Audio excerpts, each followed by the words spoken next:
pe bon début à semaine pe meilleur ve na bino nyonso balandi ya info plus HD bino ba obo disposera toujours bata na bino pona kolanda biso ngai je debula la colombe na zaka toujours na esengo comme na bino ebele liboso ya ba poste téléviseur na bino tika to fungola basango na biso elo pona koyebisa bino ke mikolo eleki gouvernement central elobaki pona 4e vague ya COVID-19 na ville province ya Kinshasa pe RDC mobimba yango wana ba reporter ya info plus HD bagitaki na nzela pona koyoka population na o etali 4e vague ya COVID-19 bolanda reportage o ya Nadej AMBC pe Jérémy Makila.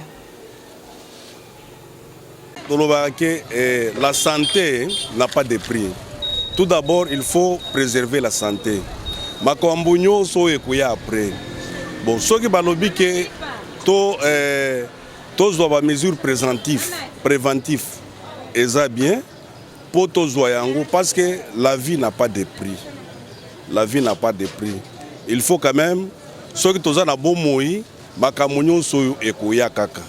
Mais de préférence tous lo baké ata makambo so ezali mais bah moi quand même faveur parce que ta tous na ngo ezata ya ba fête. Bon bah les jours bah moi nani mosusu mais ou sinon la santé n'a pas de prix. Bah oh bah lobiana alobika pour na protection na biso mon premièrement. Mais ce qu'on a niveau ya mamdo na niveau to kendele. O eyaki liboso yango ekomisi biso o to komité la santé nazaki ta la paquet. Mais tala lelo ta la santé. Ce qu'on est réseau ya pona kufa mbala moko to na bika. Je sais que c'est tout à fait normal. Mieux vous prévenir que guérir, dit-on. Puisque je suis malade hein, et qu'il savait dangereux que non et qu'il y a ça là dégâts. Il faut prévenir. Hein? Geste barrière comme ça a été antérieurement. Vous comprenez?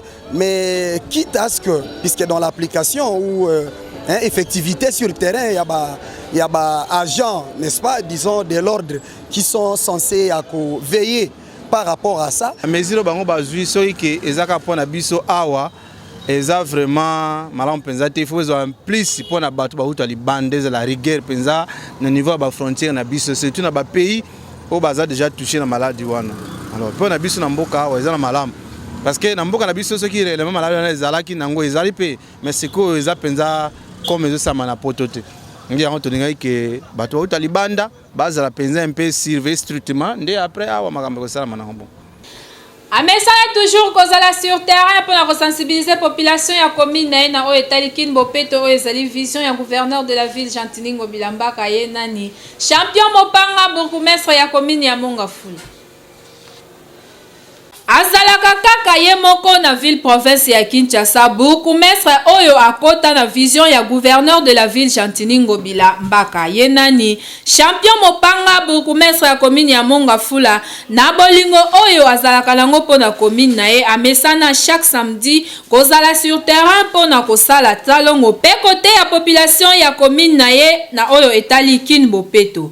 Samedi 6 novembre oyo pe azalaki na quartier Masangambila kaka ndenge bozomona wana champion mopanga na équipe ya brigade ya Mongafula bopeto bazosala sensibilisation ya kin bopeto pe en même temps bazosala salongo na nyonso wana moko ya ba brigade ya Mongafula bopeto azangaki maloba te na micro ya Info Plus HD.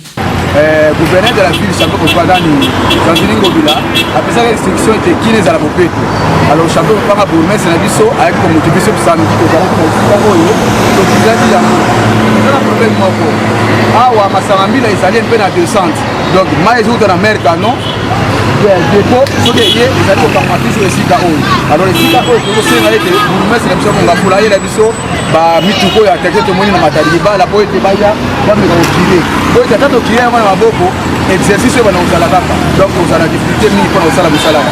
Lokola ye azalaka évangéliste ya kin bopeto champion mopanga alembaki te côté ya sango malamu ya kin bopeto na commune na ye boyokai. Nana lingi ndebo sala ndemo sala. Boso machine oyo. Eza 2000 francs. C'est le côté. Maintenant lelo Mongafula bazolo belango na ba télévision na ba médias, na ba radio en général, mais ça qui toko, cela veut dire que Mongafula est sanini. Ils ont mata. Mongafula niveau zaki na se, que bani ko mata muke muke. Et c'est monté hein. Et c'est le ni na yo ni kama monté. Déjà maboko yo. En tout cas, ceux qui n'avaient 3 communes, Etikali na ville province ya Kinshasa bazui maele pe batie vision ya gouverneur de la ville Jantini Ngobila Mbaka na musala ekozala bien makasi. Wana tokomona Kinshasa na biso ekozongela elamba na yango ya kala oyo tobengaka kin label. Wana nde ezali vision ya gouverneur de la ville Jantini Ngobila Mbaka pe champion mopanga bourgmestre ya commune ya Mongafula asalaka yango na commune na ye po na kobongisa yango toujours. En tout cas, félicitations na champion mopanga po na musala kitoko ezomonana. Oyo akondima champion mopanga te na Mongafula seke eza problème spirituel. Bondima kape bato. Rédaction ya Info Plus HD sali constant moko koloba ke bato ya misala maboko bazala lokuta na ndenge ya kosakana te yango na Jérémy Makila akitaki na nzela boyoka population. Nga mwana nga jamais ko sala musala na maboko wana. Po ata mutaza lokuta te ko maka lokuta. Ata mutaza lokuta te fa ko maka lokuta na imte so classe ngo tonga ngo bagena ko kota ngo nzela ya mukie wana ela ba oke bo bana ko kosa sinote tonga nde ko ya chuba bino mtema na eba te. Ba baby selanga bilamba na ngo sakana te. Na zong zelaka bango te po na za moboti na lobaka te ke ba futa ba sala boete me na chamu nokoranga na se malamu na dépasser mbonanga et pas oyo penza baza mettre na ba on a futi $20 nanga ba tokenga pe na pesa ka condition na pesa mbonanga cash oko pesa ngai elamba na ngai vendredi samedi na ke fête ata na ke fête na isa bona ke fête pour a respecter yango a pesa ngai po sinon te mawa trop bato misa maboko basonga batu biso na soto batu lelo lisungi etalika mutu moko te tango sunga nganga pe na sunga yo mamweta molande ya marche boy na sungi yo sungi ngai ba fe na biso ba sala ba simisa biso ba touche belé ba songa batu biso na soto batu omboka biso ezateke baba no distre biso na yeboye akomi raisonner akomo pede ama na apese lamba sa ilanga boye fe sa ilanga moto akomo pede banini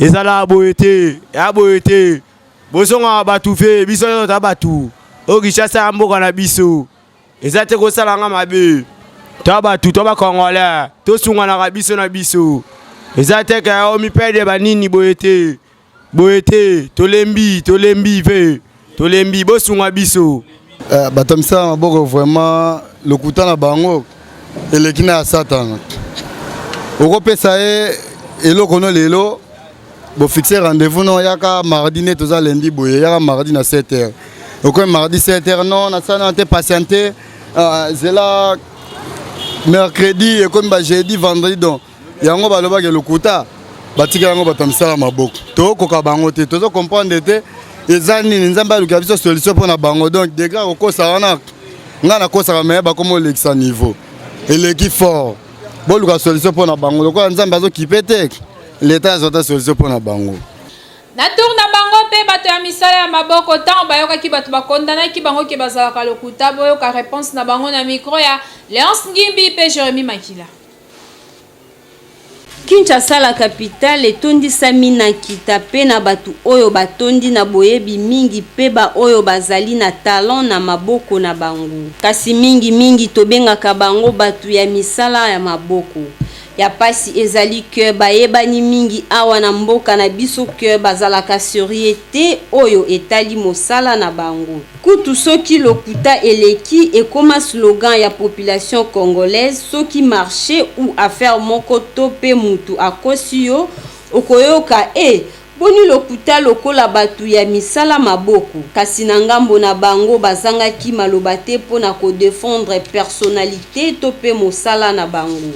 Mama na makambo nyonso ya malamu ezaka ya mabepe ezaka kaka soki batu malamu bazali batu mabepe bazali neti biso awa tozaka ponctuel na rendez-vous na misa na biso parce que toza pe na bilambo to silisa me bakilia baye kozwa te yango moni evandi bakilia lokuta pe bazalaka batere pe ya lokuta bazali mais muto ayebi Kristo ayebi ke lokuta eza mabe akobanga nzamba kokokosa te ata aza tailleur soki aza mu Kristo akolakisa ki bo Kristo na ye même na kitailleur lokola ngai naza pasteur naselaka ki pasteur na ngai tina kitailleur na ngai soko tiki elambano na biso mardi okoya kozwa ngo mardi surtout toi lolenge moko te comprendre mais ba responsable baza ba irresponsable pe bazali muto aza na souci ya voler un jour na vie na ye ezala malamu fe bandeni na sela bulo na ye face à serrer na musala na ye bafantiri pe bazana bango mais biso tout to ndenge moko te ndeti nga na part na nga so so libia na mambo etali mbongo na betelo pe mamba bien ngala lobi biso nyonso te bakosaka eza likuta so moto apesi eloko il faut kotonga era koya na retour azwi eloko na yo so kotongi te eza mabe wana moni vraiment za farceur esengeli boyeba que en chaque cas exception ezangaka te likambo ya pasi pe mawa esalemi bongo kuna na commune ya Mongafula précisément na CPA wewa dindi na mai na 2 élèves portés disparus. Baloba somo ya ebaleleki ya cimetière awa tozali bongo na commune ya Mongafula précisément na CPA kaka ndenge bozomona wana oyo eza na kati ya mai oyo eza moto ememaki bana classe mibale pe lokola na kote oyo nzela ekoma pasi po balabala etekama nango donc ya makasi moko abima asomba na ye balabala aleka leta na makasi atonga na ye ndako na balabala kaka ndenge bozomona mir wana pe ekoma pasi batu koleka bakoma kodebrouiller kote oyo na nzela ya mai me mokolo ya lelo ezalaki nde wewa moko abandaki koya amemaki bana classe mibale me tango kaka bakomi wana mbala moko grand car ebimaki pe wewa a perdre équilibre a se retrouver na kati ya ebale na bana wana mibale donc porté disparu kaka ndenge bozomona moto etikali wana na bana classe na wewa bamonani te ti sikoyo kasi tango le numéro 1 ya commune ya Mongafula champion Mopanga ayokaki sango wana lokola azalaka na souci ya population ya commune na ye moko akitaki en personne pona kosala constat boyoka ndenge batu bazalaki wana balobaki na micro ya Info Plus HD biso mundele moko ya CPA so jida belge moko boy aya awa oyo eza balabala oyo ezalaka depuis 1969 ezalaka déjà balabala oyo toyebi yango biso ezalaka bana mike na quartier oyo ekosengaki mundele amoni ke fo kanga balabala oyo akonise biso surtout awa ekomi ntango apénalize balabala awa ekomi bato bakomoluka mwa faufilation ya kokota na nzela ebale soki bamota bazwi bato na pompage baye nango nzela ebale lelo bana mibale bazwi bango na ekole bazokitisa yango nzela ya ebale grand car ezoya montard azwi panique mbala moko na ebale lelo toloba boye montard amonani te na bana mibale bamonani te jusqu'à maintenant makambo eleki certainement moto kaka ye amoni moto moko na mai moto moko nde kobanda information yango okolobaki témoin moko sur place amonaki événement aza te ntango tozwi basaki comme basaki etepaki likolo eza na kati ya basaki wana mwana moko na kombo ya Didier bafamille ne bamonani chef aokanite eza pasi komona perte de vie humaine kaka pona mutu moko asepeli na ye kokanga nzela po azana bambongo na ye pe l'État congolais ezotala ye kaka boye na misu en tout cas tokosenga kaka na l'État bameka kosala quelque chose pona nzela oyo sino pasi mingi bozwaka mbongo na bato ya mbongo na valeur koleka babola or vie ya mutu ekokani na mbongo te. Info Plus Production, ils ont continué à benga ba jeune tala ba comédien boya ko se faire enregistrer pour prouver ba tala na bino. Du nouveau à Kinshasa, Info Plus Production et les groupes Les Français par la musique. Info Plus Production et ipona bino ba jeune tala comédien yo oyebi ke osekisaka batu. Na ba coin ya ba avenue, na ba terrasse, na ba day, topé ba lieu public. Info Plus Production et ipona yo. Yaka ko se faire enregistrer na Info Plus Production pour que on participe na première édition ya jeune concours Oyo Info Plus Production est lancé. Pour ba prix à gagner, eza ebele, ba voyage, ba tournage na ba grand artiste ya mboko yo, ba espace na télévision, ba support éducatif ya les Français par la musique. Pe ba surprise mususu eza ebele. Info Plus Production et comme ça la production commune par commune.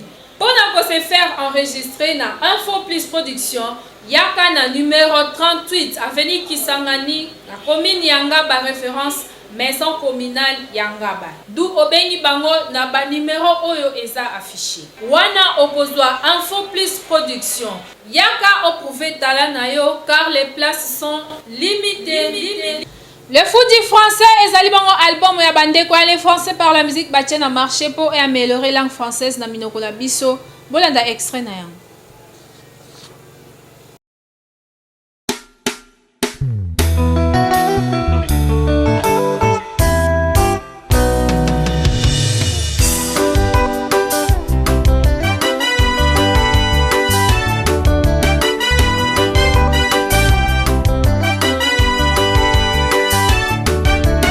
Savoir écrire et lire est indispensable dans la vie de l'homme. J'apprends l'alphabet français. A. Alphabet. B. Bébé. C. Cécile. D. Dodo. E. Écolier. F. Famille. G. Géographie. H. Homme. I. Image. J. Journal. K. Kiosque. L. Livre. M. Maman. N. Nature. O. Orange. P.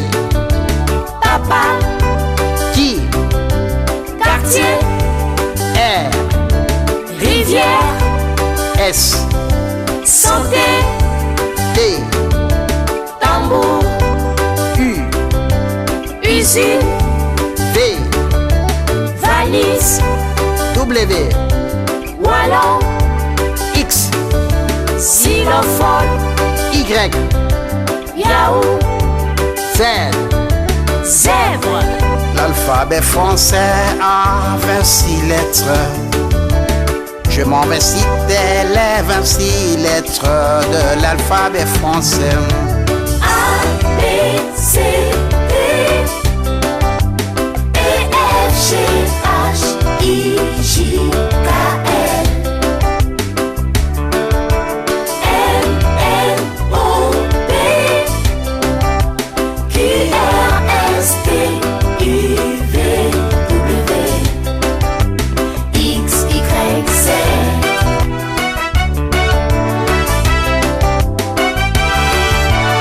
Savoir écrire et lire est indispensable dans la vie de l'homme.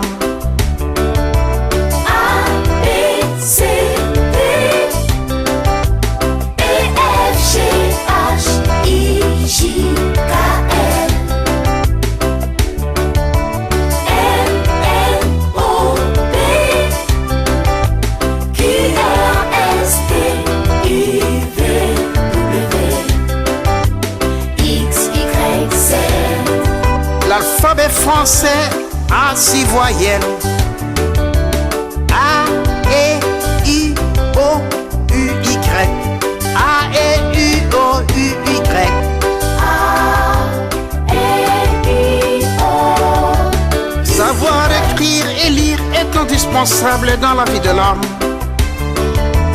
A, B, C, D, E, F, G, H, I, J, K, L, M, N, O, P, Q, R, S, T, U, V, W, X, Y, Z.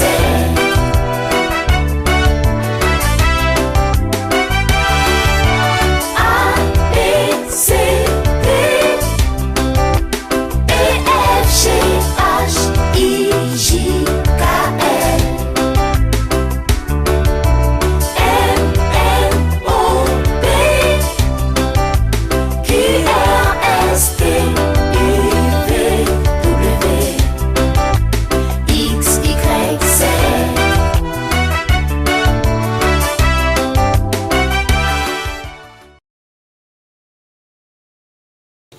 Centre d'apprentissage des métiers spécialisés pe groupe scolaire Mwanda Kamsbar GSM na bokuse kuna soko lingozo a formation ya bien pe mwana wa éducation ya kitoko ko hésiter te tinda ekaka kuna jamais okozala desi.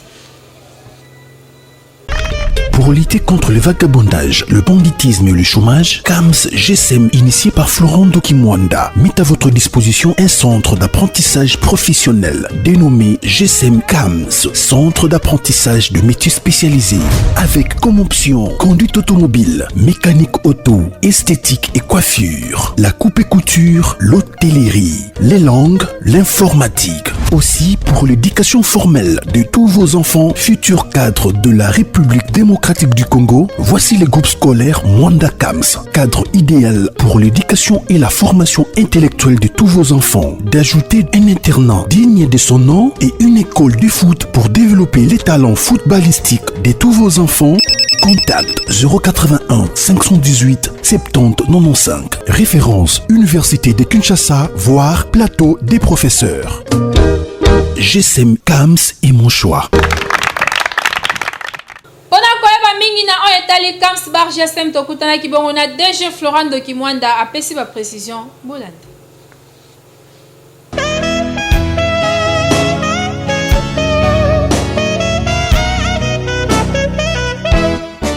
Dans les soucis d'aider la jeunesse congolaise en général et celle de Kinshasa en particulier, CAMS GSM, toujours prêt à innover, vient d'ajouter une nouvelle filière à ce qui existe déjà, notamment la conduite automobile, la mécanique automobile, l'esthétique et coiffure, la coupe et couture, l'hôtellerie, langue, l'informatique et maintenant le groupe scolaire Mwanda Academy, GSM en cycle.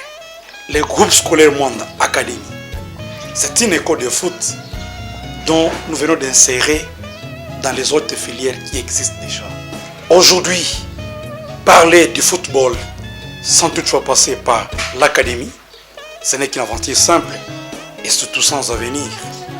Voilà pourquoi le groupe scolaire Mwanda, dans le souci d'aider les jeunes, vient de mettre une école de foot au sein de son établissement pour non seulement une prise en charge scolaire, mais de permettre à ce que votre enfant puisse développer ses talents footballistiques. Suivez l'extrait de cet enfant. Merci à mes parents puisqu'ils m'ont inscrit dans l'école de foot. Je leur promets que je serai le meilleur joueur. Avec mon dossard 10, je serai comme Messi. Une seule condition, c'est que votre enfant soit inscrit régulièrement au sein du groupe scolaire Mwanda. Chers parents, vous qui avez des enfants dotés de talents footballistiques, n'hésitez pas donc de venir les inscrire au sein du groupe scolaire Mwanda. Non seulement pour leur prise en charge scolaire, mais aussi un encadrement digne des normes professionnelles pour lui permettre à développer ses talents footballistiques. Le groupe scolaire Mwanda, c'est un établissement d'utilité publique avec des sections telles que maternelle, primaire, secondaire générale, des sections techniques et non techniques situées à côté de l'université de Kinshasa. Avec son internat moderne, vos enfants seront bien logés, bien scolarisés. Voici même les visites éclairs, visites guidées qui bénéficient vos enfants qui viennent dans notre internat du groupe scolaire Mwanda. N'hésitez pas à nous contacter au 081 518 70 95. Notre adresse physique, c'est sur l'avenue Chibong, dans le quartier Kogelos, dans l'enceinte de l'université de Kinshasa, en route qui mène vers Kimwenza, arrêt appelé communément Mabanga. Vous avez notre adresse. Merci. Invité du jour, il y a les lors Bolanda Moko et Bandeko, les Français par la musique. Où vas-tu? Où vas-tu? Je vais à l'école. D'où viens-tu? Je viens de la maison, je vais à l'école.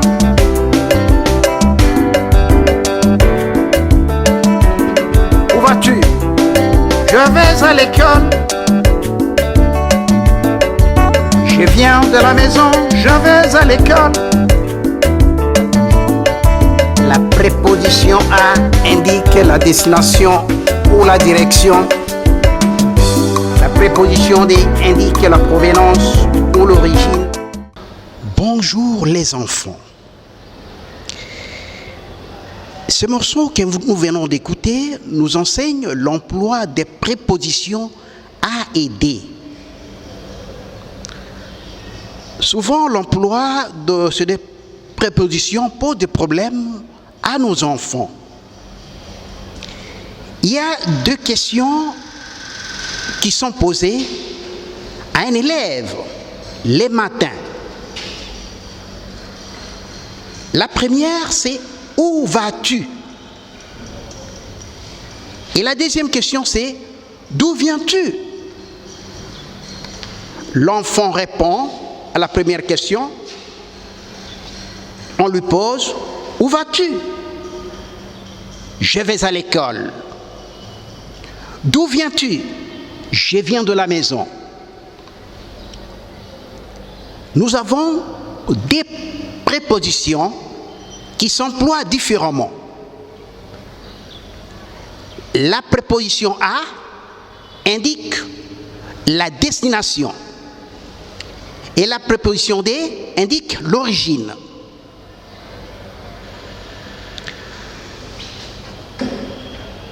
Je vais à l'école, je viens de la maison. Je vais à l'école, je viens de la maison. La préposition A indique la destination et la préposition D indique la provenance ou l'origine. Ne confondez pas l'emploi de ces prépositions. Quelques exemples. Je vais à l'église, je viens de la maison. Je vais au stade, je viens de la maison. Je vais à Matadi. Je vais à Lumbashi. Merci na confiance pe fidélité au bozarango ya kolanda biso mikolo nyonso na sima ya caméra tozaki bongo na Jérémy Makila le caméraman de guerre édition ekumba makina Arnold Ndanda ye azalaki assisté na Léonce Ngimbi tika na pesa ba merci ebele na Gypsy aboni le valable motomoko bien bakisela raye papa social na bosanité papa Evi Makuba oya zali molandi ya solo ya Info Plus HD kasi soki Jésus Christ Zambe ya pasteur acheté lita ayete ngala bino nde tokutani na mikolo ezali ko ya po ngala bino rendez-vous ezalaka awa